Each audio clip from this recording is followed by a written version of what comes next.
Je m'appelle Véronique Vigneault, bienvenue dans mon podcast holistique et humoristique où on parlera de plein d'affaires pour être bien dans sa tête, dans son corps et dans son cœur. Je ne suis pas la coach moralisatrice qui va te dire quoi manger ni comment respirer, mais je veux te parler de sujets pour te faire réfléchir et t'inspirer à te reconnecter à toi.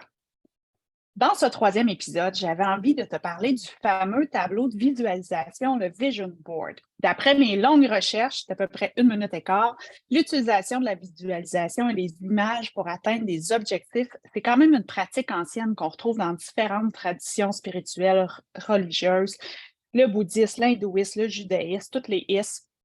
Mais John Assaraf, un auteur américain à succès, en a parlé dans son livre Le Secret, publié en 2006. Il a présenté le concept du Vision Board, le tableau de visualisation, comment ça pouvait aider à manifester ses désirs, ses objectifs en utilisant la loi de l'attraction. Depuis ce temps-là, le tableau de visualisation est devenu super populaire en développement personnel pour manifester sa vie de rêve. Grosso modo, ça consiste à créer un collage visuel avec des objectifs, des rêves, des désirs, des aspirations, des affirmations positives. C'est un tableau constitué d'images, de photos, de citations inspirantes, de mots-clés qui représentent ce qu'on voudrait attirer dans sa vie. Puis le but, c'est de le visualiser régulièrement pour aussi renforcer sa motivation, sa confiance en soi puis son orientation vers ses objectifs. Bon, moi, j'ai envie de mettre un bémol, 2 ou 3 sur le processus et le mot désir. J'ai travaillé pendant 20 ans dans le domaine des achats. Mon rôle était essentiellement de traduire les désirs des gestionnaires en véritables besoins. Parce que sérieusement, si on avait acheté tout ce qu'ils désiraient à la minute qu'ils voulaient, il y a pas des compagnies qui auraient fait faillite. Parce que ma job, c'était de comprendre ce que leur désir allait combler réellement. C'était quoi le réel besoin pour après pouvoir trouver des options créatives.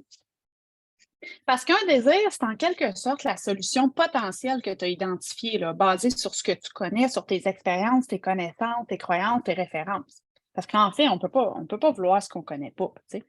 Fait que je te parle de mes 3 bémols. Mon bémol numéro 1, c'est qu'on confond souvent désir et besoin. Donc, si tu focalises sur ton désir, là, tu réduis tes options. Exemple, je veux un chum. C'est un désir. Pour être aimé, besoin. Ou tout autre besoin. Je veux un café, c'est un désir. Pour me réveiller, besoin. Je veux une auto, c'est un désir. Pour me déplacer, besoin. Donc, si tu focalises sur ton désir, c'est peut-être de passer à côté du champ des possibles parce que tu n'as pas bien identifié ton réel besoin.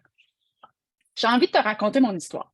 Printemps 2021, j'ai pas de travail, on est encore en grosse période de restriction, personne ne peut voyager, les chalets sont non seulement hors de prix, mais ils ne sont pas disponibles.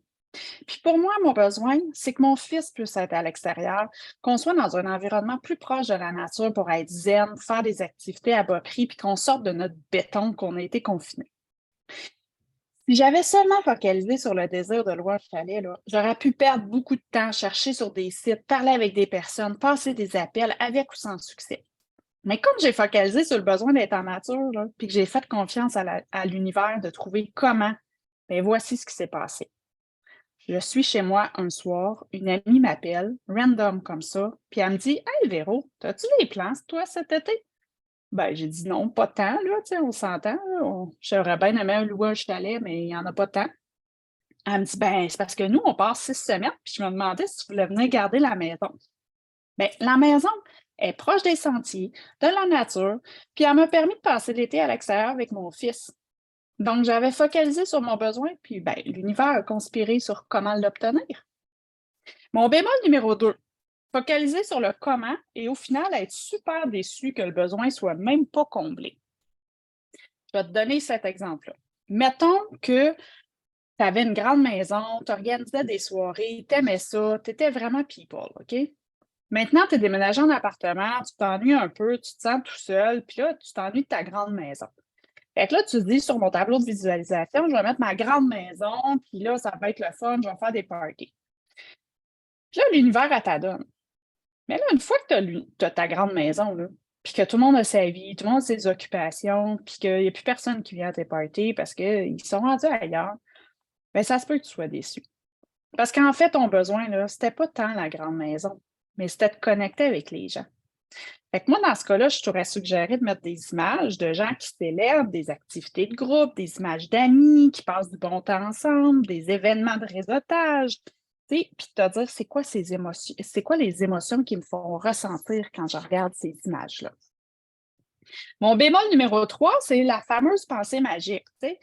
Si tu écris simplement tes désirs sur un morceau de papier, tu t'en vas t'effoirer devant Netflix, puis tu espères que la magie opère, ben ça se peut que tu sois déçu. Tu sais. Parce que c'est pas de même ça marche. Fait que là, si tu me dis, ben là, ça marche-tu ou ça marche pas un tableau de visualisation? Ben, je vais te répondre oui, si tu focalises sur ton besoin, ton pourquoi, puis ton ressenti. Puis aussi, si tu fais des actions concrètes dans la direction de ton besoin, tu sais, après ça, tu lâches prise, tu laisses l'univers conspirer pour toi, puis il y a plein de belles surprises qui peuvent arriver. Je te fais aussi une parenthèse sur l'étape préalable, selon moi, avant de faire un tableau de visualisation. Avant de faire ça, tu pourrais peut-être faire le bilan de où tu en es aujourd'hui. Ça va t'aider non seulement à identifier ce que tu veux plus, mais ça va aussi t'aider à identifier c'est quoi tes réels besoins. Tu sais, il y a un exercice qui s'appelle la roue de la vie. C'est de faire un état des lieux dans différentes sphères de ta vie, là, puis d'identifier les besoins qui ne sont pas comblés. Tu peux parler de santé, de ton corps, de finances, de ton univers social, amical, amoureux, spirituel, etc. J'ai fait un document sur le bilan là, que tu peux trouver dans ma section gratuite sur mon site web. Mais je vais te donner un exemple sur le tableau de visualisation en lien avec cette étape préalable de l'état des lieux. Par exemple, tu dis, hey, dans ma sphère argent, je vais mettre 1 sur 10 parce que mon compte de banque est vide, puis je ne sais même pas comment je vais payer mes affaires. Puis là, tu dis, OK, moi, je désire manifester 50 000. Fait que là, je vais mettre un chèque de 50 000 sur mon tableau de visualisation. Et moi, j'ai envie de te dire, tu vas faire quoi avec ton 50 000? Tu sais, il va servir à quoi concrètement? Puis là, tu vas sans doute me dire, ben tiens, mes besoins primaires, là, me nourrir, me vêtir, me loger, me divertir. Et là, je vais t'inviter à mettre des images de ce que tu aimes manger, puis de l'émotion quand tu manges cette nourriture-là, des vêtements qui t'inspirent, que tu aimerais, de l'univers de la maison de tes rêves. Puis là, tu pourrais être surpris de voir comment l'univers conspire pour toi, puis c'est pas toujours comme tu l'imagines. Par exemple, je dis ça de même, ton ami qui décide de faire le tri de ses 46 paires de jeans, puis elle arrive chez vous avec une poche de linge. Tu pourrais gagner un panier d'épicerie dans un concours ou même te faire relocaliser par ton propriétaire, puis en plus, il te dédommage. Tu ne le sais pas. En te concentrant sur tes besoins, tu laisses la magie de la vie opérer. Si tu te concentres uniquement sur l'obtention du 50 000, fais bien attention parce que l'univers, ça se peut qu'elle te le donne, mais ça se peut qu'elle te le donne par le biais d'un héritage. Puis là, tu vas être bien triste d'avoir perdu un être cher. Tu sais. Là, tu vas me dire, là, Véro, là, il faut-tu avoir suivi un cours à Poudlard là, ou être diplômé des sorcières des temps modernes, manifester sa vie de rêve? Ben non, toi aussi, ce don-là, là, tu sais. Parce que si tu y crois, que tu utilises tes 5 sens pour ressentir ce qui est déjà là, ben ton cerveau, il va y croire, puis il va trouver des solutions pour combler ton besoin. Tu veux de l'amour, vive amour. Tu veux de l'abondance, sois en gratitude. Tu veux vivre en nature, va dans la nature, respire le bonheur, mets-toi dans cette émotion-là, puis prends des photos de comment tu te sens quand tu es dans la nature. En neurosciences, là, on explique que le cerveau ne différencie pas une situation réelle, imaginaire ou symbolique. Pour te prouver cette théorie-là, je te donne un exemple. Tu regardes un film d'horreur. Là. Ton cerveau d'adulte, là, il sait que le monstre n'est pas en dessous de ton lit. Là. Ou il sait que le voleur n'est pas en arrière de la porte quand tu vas aller aux toilettes. Là. Mais avoue là, que malgré ça, tu ressens de la peur. Puis des fois, tu as comme le goût de te cacher en dessous de ton oreiller. T'sais. Tu sais là, que tu es en sécurité chez toi, là, mais ton corps réagit comme si la situation était réelle. Parce que ton cerveau, il ne fait pas la différence.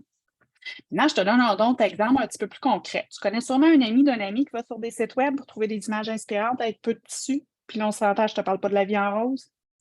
Avoue que ça a un impact direct sur son corps et son état émotionnel. Pourtant, la situation, elle ne se passe pas vraiment, mais la personne a des petites émotions qui montent. Tu me suis?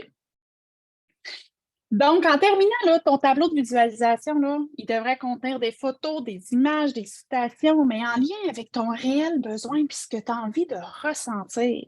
Puis pas juste mettre des solutions potentielles que tu penses qui vont combler ton besoin. Parce que l'univers peut conspirer pour toi bien différemment de ce que tu penses. Par exemple, Tu peux dire, moi, j'ai envie d'avoir un univers zen où je ressens la liberté, la nature, le grandiose, le calme, un visuel agréable. Mets des images comme ça qui te font ressentir ces émotions-là. Puis après, lâche prise. Peut-être que l'univers va t'envoyer à Rivière-du-Loup, à Barcelone ou à Bora Bora. Mais ce que tu veux réellement, c'est de vivre dans cet univers-là. En terminant, je te laisse sur des citations que j'aime bien. Ce que vous pensez, vous le devenez. Ce que vous ressentez, vous l'attirez. Ce que vous imaginez, vous le créez. C'est Bouddha qui a dit ça. C'est pas c'est qui Bouddha? C'est Google. L'imagination est la force créative la plus puissante de l'univers. L'imagination est la réalité préalable aux événements futurs. C'est Albert Einstein qui a dit ça. Tu sais pas c'est qui? Fais Google. La vie est un miroir et reflète ce que vous êtes. Si vous ne l'aimez pas, ne blâmez pas le miroir. Changez-vous. Ça, c'est Earl Nightingale. J'avoue que je ne savais pas c'était qui, je l'ai googlé. Alors, j'espère que ce podcast va t'inspirer à faire un tableau de visualisation basé sur tes besoins, puis que l'univers va conspirer pour te combler de bonheur. Puis si en attendant, tu ressens le besoin d'aller plus loin dans ton exploration personnelle, d'être accompagné pour faire ton tableau de visualisation, tu peux prendre rendez-vous avec moi, tu peux prendre une rencontre exploratoire gratuite. Je te mets le lien sous la vidéo. Je te remercie d'avoir écouté. Je te souhaite une belle journée remplie de liberté, de bonheur et de légèreté. Humoristique et holistique, le podcast pour inspirer à se libérer en pleine conscience.